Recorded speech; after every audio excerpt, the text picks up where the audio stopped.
우리는 인디언 하면 말을 타고 달리면서 장총을 휘두르고 지나가는 마차를 습격하는 그런 이미지를 먼저 떠올리게 됩니다. 그러나 이것은 백인들에 의해서 각색된 것이고, 실제로 인디언들은 아주 깊은 내면을 지니고 있는 사람들이라고 합니다. 그 중에 하나가 바로 이런 모습인데, 인디언들은 말을 타고 달려가다가 이따금씩 말에서 내려서 자기가 달려온 쪽을 한참이나 바라보고 있다가 그 다음에 다시 또 말을 타고 달린다고 합니다. 이것은 말이 지쳐서 쉬게 하려는 것이 아니고, 또 자기가 힘들어서 쉬려고 하는 것도 아니고, 이렇게 하는 이유는 내가 혹시 너무 빨리 달려서 내 영혼이 따라오지 못할까 봐, 그래서 자기의 영혼이 돌아올 때를 기다렸다가 다시 말을 타고 간다는 것입니다. 이렇게 침묵 속에서 내면의 소리를 듣는 것을 가리켜서 인디언들은 신명 이렇게 부르고 있는데, 이 신명은 오직 침묵과 듣기를 통해서만 알 수 있다, 이렇게 말하고 있습니다. 그러니까 겉으로 드러난 현상을 통해서는 이런 신명에 도달할 수가 없는 것이고, 신명은 눈이 아니고 내 안의 소리에 귀를 기울일 때 듣게 된다는 것입니다. 실제로 사춘기에 접어든 인디언 소년들은 신명 탐구, 비전 퀘스트라고 하는 것을 하게 되는데, 이것은 들판이나 산에 홀로 가서 여러 날 동안 영적으로 금식하며 내면의 소리를 듣는 것이라고 합니다.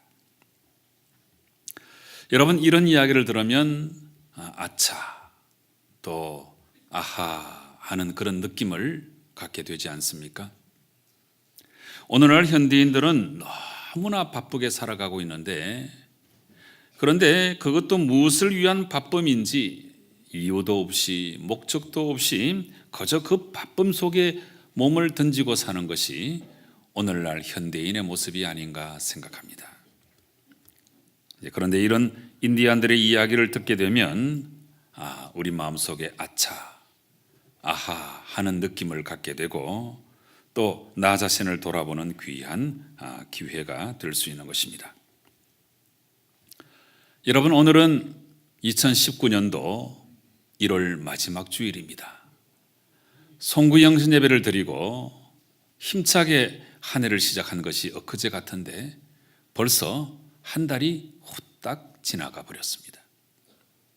그래서 남은 시간을 아름답게 믿음으로 수놓기 위해서 오늘 이 1월 마지막 주일에 저는 여러분들에게 아차와 아하의 삶이라고 하는 제목으로 말씀을 전하고자 합니다. 아마 대한민국 어느 교회에도 이런 제목의 설교 제목은 없을 것입니다만은 저 나름대로 아주 고민을 많이 해서 정한 설교 제목입니다. 여기 나오는 아차, 이 아차는 우리가 잘못된 길로 가고 있을 때 하나님이 주시는 깨달음의 탄생이라고 할 수 있습니다. 아차, 내가 잘못된 길로 가고 있구나. 아차, 내가 이렇게 살면 안 되지. 이런 때에 우리는 속으로부터 아차, 이런 탄생을 바라게 되는 것입니다. 그 다음에 아하는 우리가 하나님을 찾고 갈망할 때에 하나님이 주시는 깨달음을 말하는 것인데, 이 깨달음을 가지고 우리가 새롭게 출발하면서 그때는 아하, 이런 탄생을 바라게 되는 것입니다. 아무쪼록 오늘 2019년 1월 마지막 주일에 아차와 아하의 깊은 깨달음을 얻으시고 여러분의 나머지 인생을 절대로 후회하지 않는 아름다운 삶으로 새롭게 출발할 수 있기를 간절히 바랍니다. 오늘 말씀은 이스라엘 백성들이 가나안 땅에 들어가기 전에 이제 시딤에 있을 때 일어난 이야기인데, 여리고성을 정복해야 되니까 민족의 지도자 여호수아가 두 사람의 정탐꾼을 요단 강을 건너게 해서 여리고 땅에 들여보냈습니다. 그런데 이때 여리고성 안에는 라합이라고 하는 기생이 있었는데 이 두 정탐꾼들은 그 집에 들어가서 유숙하게 되었습니다. 그런데 말도 외모도 다른 외부인이 들어온 것을 보고 어떤 사람이 여리고 왕에게 이렇게 일러 바쳤습니다. 보소서, 이 밤에 이스라엘 자손 중에 몇 사람이 이 땅을 정탐하러 이리로 들어왔나이다. 이 보고를 받고 여리고 왕은 급히 자기 사람들을 라합의 집으로 보냈고 이 사람들이 와서 라합을 몰아붙이면서 신문하였습니다. 너에게로 와서 내 집에 들어간 그 사람들을 끌어내라. 그들은 이 온 땅을 정탐하러 왔느니라.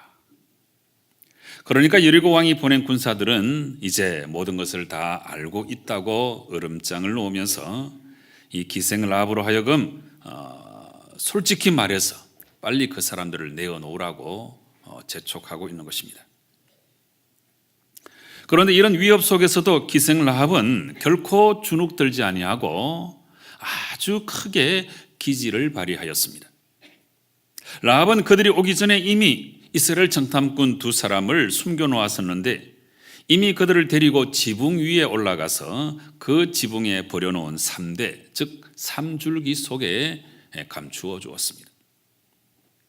그리고 여리고 왕의 사람들에게는 과연 그 사람들이 내게 왔지만 어디로부터 왔는지 모르고 또 어디로 갔는지도 내가 모르고 성문을 닫을 때 나갔는데 아마 당신들이 급히 따라가면 따라잡을 수도 있겠다, 이렇게 말해 주었습니다. 그런데 여러분, 기생 라합은 어떻게 해서 이 여리고성 사람으로서 오히려 이스라엘 정탐꾼들을 도와주었을까요? 어떻게 보면 이것은 배신일 수가 있는 행동이고 또 윤리적으로 봐도 지금은 라합은 거짓말을 하고 있는 것이고 자기 나라를 배신한 사람으로 보일 수 있는 것입니다. 그러나 여러분, 라합은 배신의 여인이 아니고 참으로 지혜로운 여인이라고 할 수 있습니다. 라합은 자기가 처한 상황 속에서 무엇이 중요한지를 깨달았고 그래서 그 상황 속에서 가장 지혜롭게 생각하고 행동한 여인이다, 이렇게 말할 수 있습니다. 아마도 그 절체절명의 위기 상황 가운데서 참으로 지혜로웠던 여인 라합은 먼저는 아차 하는 생각을 한 것 같습니다. 이 죄악의 도성 여리고 안에서 어쩔 수 없이 내가 죄를 짓고 이 죄 가운데 살다가 죄 가운데 죽어갈 수밖에 없는 자기 운명을 깊이 자각하면서 아차 하는 생각을 많이 하였던 것 같습니다. 여러분, 당시 여리고성은 이스라엘 전체 중에서도 제일 큰 셈을 갖고 있는 도성이었습니다. 상업이나 농업이 아주 번성하였습니다. 지금도 성지순례를 가서 보면 이 이스라엘 땅은 물이 더 귀한 지역인데 기름보다. 그런데 이 여리고에 들어가면 샘물이 펑펑 솟아나고 있습니다. 지금도 그래요. 그래서 이렇게 좋은 땅이라 수많은 사람들이 함께 모여들어서 상업이나 농업이 아주 번성하였고 이 번성을 더욱더 누리기 위하여 바알과 아스다롯 우상을 열심히 섬겼습니다. 이렇게 바알 신앙에 집착하다 보니까 이 바알 종교는 본래 성적 방종 혼음 종교인데 그래서 온갖 우상 숭배, 온갖 성적 타락이 난무했던 곳이 바로 이 여리고성이었습니다. 그래서 이렇게 풍요로웠지만 너무나 악한 여리고성에서 라합은 비록 기생의 신분으로 살아가고 있었지만 이렇게 사는 것은 사는 게 아니다, 이런 생각을 많이 하였던 것 같습니다. 그래서 아주 중요한 선택의 상황이 왔을 때에 라합은 정말 지혜로운 선택을 하게 되었고 그 결과 이스라엘 정탐꾼들을 숨겨주고 새로운 인생을 살기 시작한 것입니다. 이렇게 아차 하면서 자기 살아온 삶을 깊이 성찰하고 반성한 다음에 이제 라합은 새로운 삶을 위하여 아주 모험적인 선택을 감당하고 있습니다. 그 새로운 선택은 이제 아하 하는 이 자각에서 출발했는데 라합은 진정 참된 신이 누구인지 내가 누구를 믿고 따라야 구원을 받게 될지를 확실히 깨달았던 것입니다. 그래서 라합은 여리고 왕의 사람들을 떠나보낸 다음에 다시 지붕으로 올라가서는 이스라엘 정탐꾼들에게 이렇게 말하고 있습니다. 9절부터 11절까지에 나오는 말씀인데요. 여러분, 이 말씀을 보면 이 라합이 아하 하고 깨달았다는 것을 우리가 알 수 있습니다. 여호와께서 이 땅을 너에게 주신 줄을 내가 아노라. 우리가 너희를 심히 두려워하고 이 땅 주민들이 다 너희 앞에서 간담이 녹나니 이는 너희가 애굽에서 나올 때에 여호와께서 너희 앞에서 홍해물을 마르게 하신 일과 너희가 요단 저쪽에 있는 아모리 사람의 두 왕 시온과 옥에게 행한 일 곧 그들을 전멸시킨 일을 우리가 들었음이니라. 하나님께 관한 이야기를 듣고 하나님은 참 능력이 대단하신 분이구나 깨달았던 거지요. 계속해서 읽어보면 우리가 듣자 곧 마음이 녹았고 너희로 말미암아 사람이 정신을 잃었나니 너희의 하나님 여호와는 위로는 하늘에서도 아래로는 땅에서도 하나님이시니라. 여러분, 이 라합이 분명히 아하 하고 깨달았죠. 하나님이 능력의 하나님이시구나, 하나님이 진짜 참 하나님이시구나 깨달았던 것입니다. 이렇게 아하의 깨달음을 얻고 난 다음에 이제 라합은 숨겨주었던 그 두 정탐꾼들에게 이렇게 요청하였습니다. 내가 당신들을 선대했으니까 당신들도 우리 집안 사람들을 선대하도록 여호와께 맹세하고 증표를 내라. 나의 부모와 나의 남녀 형제와 그들에게 속한 모든 사람을 살려주어 우리 목숨을 죽음에서 건져내랴 요청하였습니다. 이런 요청에 대해서 두 정탐꾼은 네가 이 일을 누설하지 아니하면 여호와께서 우리에게 이 땅을 주실 때에 인자하고 진실하게 너를 대우할 것이다 분명히 약속하였습니다. 그래서 나중에 우리 이스라엘 군사가 여리고성을 정복할 때에 지금 우리를 달아내린 이 붉은 줄, 조금 전에 증표 달라고 그랬잖아요. 그래서 이 붉은 줄을 창문에다가 걸어 놓으면 우리 군사가 알아보고 너희 집안에 있는 너희 부모 형제 다 구원해 줄 것이다 분명히 약조해 주었습니다. 여러분, 이렇게 오늘 라합은 아차와 아하의 깨달음을 가지고 전혀 새로운 삶을 살아가고 있는 것입니다. 먼저는 여리고성에서의 자신의 삶을 돌아보고 아차 하면서 깨달았고 이것은 살아도 사는 게 아니고 온갖 죄악과 악함 속에 더 이상 내가 살지 않겠다 굳게 다짐하는 모습이죠. 그리고 여호와 하나님께서 행하신 일들을 통하여 여호와 하나님이 어떤 분이신지 아하 하고 깨닫고서는 그때부터 하나님 안에서 살기를 다짐하였던 것입니다.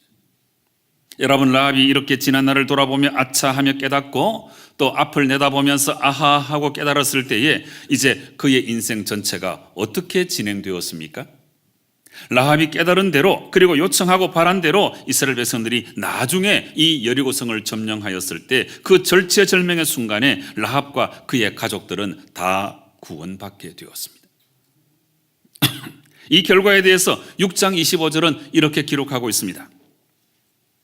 여호수아가 기생 라합과 그의 아버지의 가족과 그에게 속한 모든 것을 살렸으므로 그가 오늘까지 이스라엘 중에 거주하였으니 이는 여호수아가 여리고를 정탐하려고 보낸 사자들을 숨겼음이었더라. 그런데 여러분, 이뿐만이 아닙니다. 이거는 약과예요, 약과. 이렇게 아차와 아하의 삶을 통해서 이스라엘에게 속하게 된 이 라합은 나중에 예수님의 족보에까지 오르게 되었습니다. 예수님의 족보를 설명하고 있는 마태복음 1장 5절 이하에서는 이렇게 기록하고 있습니다. 살몬은 라합에게서 보아스를 낳고 보아스는 룻에게서 오벳을 낳고 오벳은 이새를 낳고 이새는 다윗 왕을 낳으니라. 대단하죠? 여러분, 이 족보를 보면 나중에 라합은 이 살몬이라고 하는 사람과 결혼했다고 나오는데, 그런데 이 살몬이 누구냐 하면 정설은 아니지만 많은 학자들이 이렇게 주장하기도 합니다. 라합이 숨겨주었던 두 정탐꾼 중에 한 사람이 살몬이었다 이렇게 보고 있어요. 여러분, 얼마든지 가능성이 있는 이야기죠. 살몬은 라합을 보고 이 사람이 정말 지혜로운 여인이다 이렇게 생각한 것이고, 또 라합은 살몬이야말로 신실하게 약속을 지킬 줄 아는 사람이다 이렇게 생각한 거예요. 그래서 두 사람이 결혼했어요. 아름다운 로맨스예요. 결혼은 이렇게 하는 거예요. 돈 보고, 얼굴 잘생겼다고, 뭐 여러 가지 세상적인 많이 가졌다고, 물론 우리가 이런 걸 따지지 않을 수는 없지만, 근데 진짜 그 사람이 어떤 사람인지를 보고 결혼해야 돼요. 여러분들은 다 끝났잖아요. 이제 아들, 손자, 손녀, 그렇게 만드셔야죠.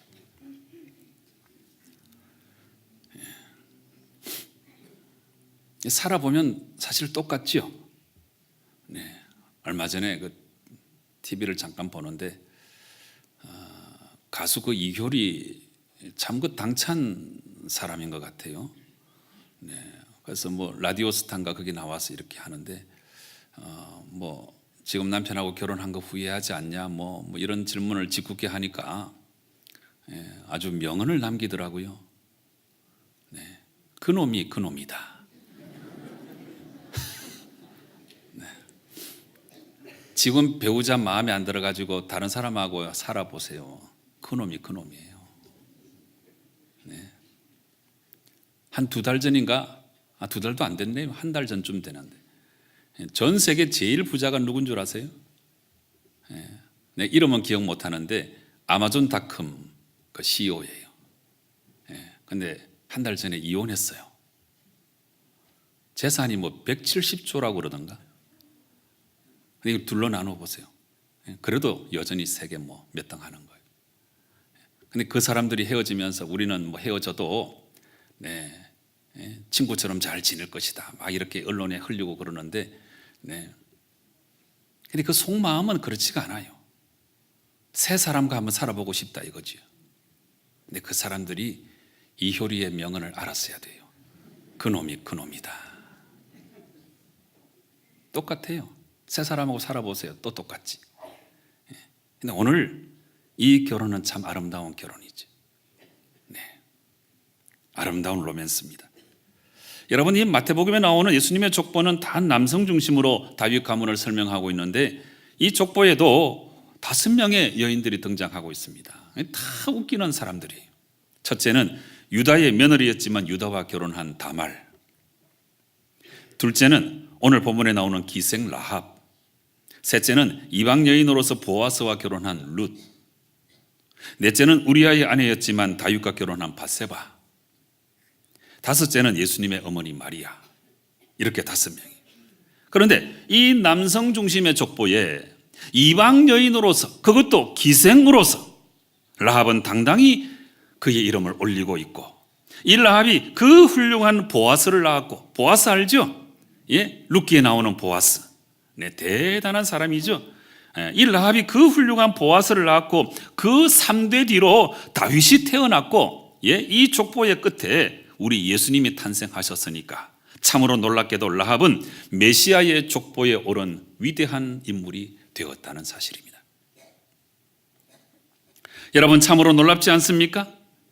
그야말로 라합의 삶은 세상으로부터 완전히 하나님께로 돌아선 역전의 아름다운 모습을 우리에게 보여주고 있습니다. 나중에 히브리서 기자는 역사 속에서 믿음을 지킨 이 믿음의 명장들을 소개하면서 라합을 이 반열에 올려놓고 이렇게 평가하고 있습니다. 히브리서 11장 31절 말씀에 믿음으로 기생 라합은 정탐꾼을 평안히 영접하였으므로 순종하지 아니한 자와 함께 멸망하지 아니하였도다. 여러분, 그렇다면 이 이방의 땅에서 한낱 기생으로서 아무런 의미가 없는 삶을 살았던 라합이 어떻게 해서 자기의 삶을 이렇게도 역전시킬 수가 있었을까요? 여러분, 그것은 바로 아차와 아하의 깨달음이 있었기 때문이다. 저는 그렇게 성경을 읽었습니다. 라합은 지난날 자기가 살아온 삶을 돌아보며 이건 아니라고 생각하면서 아차 싶었던 거지. 그리고 나아가 여호와 하나님께 대한 소문을 듣고 그리고 정탐꾼이 찾아왔을 때 지금이 하나님께서 주신 기회인 줄로 알고 바로 그 순간에 아하 하고 하나님의 능력을 깊이 깨달았던 것입니다. 여러분, 이렇게 우리 인생에는 아차 하는 것, 아하 하는 것, 이 자각과 깨달음이 너무나 필요합니다. 왜냐하면 우리가 아차하고 우리의 삶을 돌아보지 않으면 우리의 모든 삶은 너무 쉽게 죄악으로 세상으로 흘러갈 수 있기 때문입니다. 우리가 아하하고 하나님의 뜻을 깨닫지 못하면 우리의 남은 인생도 여전히 똑같이 또 흘러갈 것이기 때문입니다. 특히나 지금 우리가 살아가는 이 인생은 결코 연습이라고 하는 것은 있을 수가 없고 한 번 살면 끝나는 유일회적인 삶이고 더더욱 그래서 이 아차와 아하의 삶은 절실히 필요한 것입니다. 사랑하는 성도 여러분, 진실로 아차할 때 아차하시고 아하할 때 깊이 자각하고 깨달아서 여러분의 삶을 지극히 아름다운 삶으로 잘 살아갈 수 있기를 간절히 바랍니다. 이제 여러분들이 이 아차와 아하의 삶을 더 잘 살아갈 수 있도록 제가 몇 가지 이야기를 들려드리면서 도움을 드리고자 합니다. 어떤 집이 있었는데 아버지와 아들이 대화를 하고 있었습니다. 여러분, 이 대화를 한번 들어보시기 바랍니다. 아빠, 나 100원만. 100원은 뭐 하게? 고무줄 사려고. 고무줄은 사서 뭐 하려고? 새총 만들려고. 새총은 만들어서 뭐 하게? 참새 잡으려고. 참새는 잡아서 뭐 하게? 팔지. 그걸 팔아서 뭐 하게? 고무줄 사려고. 고무줄은 사서 뭐 하려고? 참새 잡는 새총 만들게. 아버지가 마지막에 이렇게 외쳤다는 이야기입니다. 이거 미친놈 아니야? 여러분, 이 이야기를 듣고 아차 하는 마음이 생겨나지 않습니까? 오늘날 현대인의 삶이 대부분 다 이와 비슷한 삶이에요. 열심히 일하고 돈 모으고 또 열심히 일하고 돈 모으고. 열심히 일해서 돈 모으는 것이 절대로 나쁜 일이 아닙니다. 성경은 돈을 죄악으로 보지 않아요. 물질 그 자체입니다. 돈을 선하게 사용하면 돈은 선한 게 되고 돈을 악하게 사용하면 돈은 악한 게 되는 거예요. 사람 그 자체가 중요한 거죠. 열심히 일해서 돈 모으는 건 절대로 악한 일 아닙니다. 오히려 선한 거예요. 그런데 안타까운 것은 이게 인생의 목적이 되어 있는 사람들이 너무나 많은 거예요. 모으고 이거 위해서 살아가는 거예요. 이게 생존하는 거죠. 진정한 삶을 사는 게 아니고 그냥 살아있는 거예요. 여러분, 우리는 아하 할 수 있어야 됩니다. 이 아하 하는 깨달음은 우리가 우리 인생의 목적을 설정할 때 비로소 만들어져요. 왜 사는지, 무엇 때문에 사는지 이렇게 우리의 삶의 목적을 떠올리면 우리는 아하 하고 깨달을 수 있는 것입니다. 그래서 이런 아하의 깨달음이 있게 되면, 다시 말해 건강한 삶의 목적을 지니게 되면 우리 인생을 절대로 후회하지 않는 삶으로 살아갈 수 있게 되는 것입니다. 여러분, 아무리 생각해봐도 이 참된 신앙은 이 자각으로부터 출발하는 것 같습니다. 자각, 깨닫는 거죠. 자각하면 통찰이 생깁니다. 통찰을 얻게 되면 내 행동을, 내 삶을 고칠 수가 있게 되는 것입니다. 그래서 무턱대고 신앙생활 하지 말고 우리가 수시로 아차 이렇게 생각이 들어야 돼요. 그리고 아하 하는 것을 깨달아야 돼요. 제가 너무너무 줄기차게 강조하는 게 묵상이잖아요. 묵상의 기쁨은 뭡니까? 묵상. 아하, 이걸 깨닫는 거예요. 이걸 제가 전에 이름을 붙였죠. 아하 경험이라고. 묵상은 아하 경험을 하는 거예요. 아, 그렇구나. 내가 이렇게 살아서는 안 되겠구나. 아, 하나님이 이런 분이시구나. 하나님이 나에게 이렇게 말씀하시는구나. 이렇게 살아가야 이게 진짜 신앙의 삶이 아니겠습니까? 말씀을 시작할 때 인디언 이야기 했으니까 이제 마칠 이 무렵에 또 인디언 이야기 하나 해보겠습니다. 멕시코시티 한 시장 구석에서 한 인디언 노인입니다. 인디언 노인이 양파 20주를 놓고 팔고 있었습니다. 시장 구경을 하던 한 미국 신사가 노인에게 양파 한 줄이 얼마냐고 물었더니 10센트라고 대답했습니다. 그럼 2줄은 얼마냐고 하니까 20센트라고 대답했고, 3줄은 얼마냐고 하니까 30센트라고 대답했습니다. 미국 신사는 다시 말하기를 많이 사도 깎아주지 않으니까 모두 다 사면 얼마냐고 이렇게 말을 했더니 놀랍게도 인디언 노인은 모두 다는 절대로 팔지 않는다고 말을 했습니다. 그래서 다시 미국 신사가 왜 모두를 다 팔지 않느냐 이렇게 물으니까 이 인디언 노인은 지금 모든 것을 다 팔면 내가 집에 들어가야 하니까 이 시장의 즐거움을 맛보는 행복을 잃지 않기 위해서 나는 모든 것을 다 팔지 않는다. 이렇게 말을 한 거예요. 여러분, 이 이야기도 우리에게 아차 하는 느낌을 주지 않습니까? 도대체 무엇을 위하여 사는가 하는 것을 깨닫게 해주는 중요한 이야기입니다. 그저 빨리 팔고 집에 가서 잠자고 그러면 좋은데 나는 이 시장의 즐거움을 누리기 위해서 한꺼번에 다 팔지 않는다는 거예요. 철학자 칸트는 말하기를 행복의 조건에는 세 가지가 있다고 하였습니다. 첫째, 할 일이 있고, 두 번째, 사랑하는 사람이 있고, 세 번째, 희망이 있다면 그 사람은 모든 것을 다 가지고 있는 사람이고 결국에 행복한 사람이다. 이런 말을 했습니다.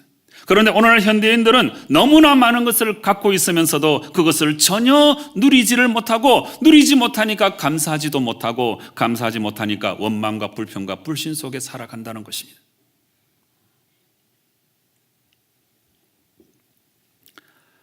좋은 생각을 나누는 잡지에 실린 이야기를 하나 또 들려드리고자 합니다.